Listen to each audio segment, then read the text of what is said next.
sebenarnya masalah yang terjadi hari ini itu bisa jadi merupakan puncak dari bola salju yang menggelinding sudah cukup lama. Ya. Fenomena yang diangkat oleh Kiai Imaduddin tentang keraguan terhadap keabsahan para habaib di Indonesia, penisbatannya kepada Rasulullah SAW itu, kalau saya rekam di tengah masyarakat itu berangkat dari beberapa hal. Kita harus membayangkan seorang sosok Rasulullah SAW.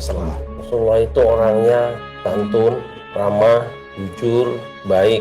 Pokoknya beliau adalah manusia yang sempurna. Nah, ketika ada orang dinisbatkan sebagai zuriyah Rasulullah, maka bayangan orang, pasti orang itu tidak jauh-jauh amat. Namanya ayam pasti anaknya berkokok, kucing anaknya mengeong.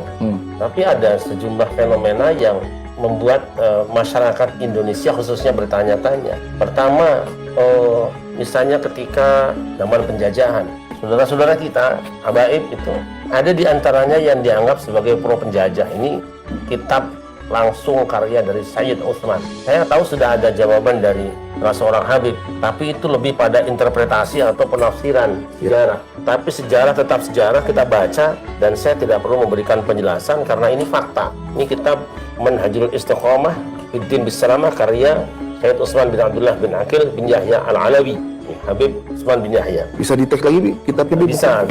Nanti. Ini kitabnya pada halaman 22.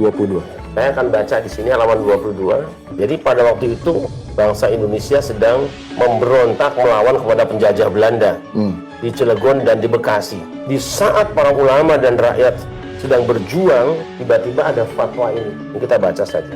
Maka dari ini diketahui bahwa perbuatan bikin rusuh negeri sebagaimana yang telah jadi di Cilegon, Banten, dan yang dahulu di Bekasi, sekalian itu batil, bukannya jihad, sebab tiada syarat-syaratnya melainkan perbuatan begitu rupa melanggar agama dengan menjatuhkan beberapa banyak darurat pada orang-orang sebagai yang telah jadi dahulu di negeri Jeddah. Jadi ketika orang Banten dan Bekasi sedang berjuang melawan Belanda, menuntut kemerdekaan, malah ada seorang habib yang bikin fatwa bahwa itu tidak boleh, itu adalah perbuatan batil.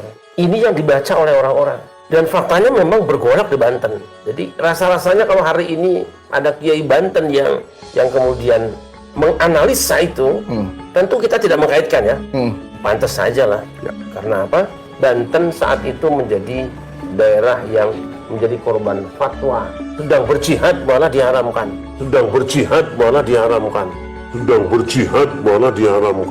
Ini satu. Yang kedua,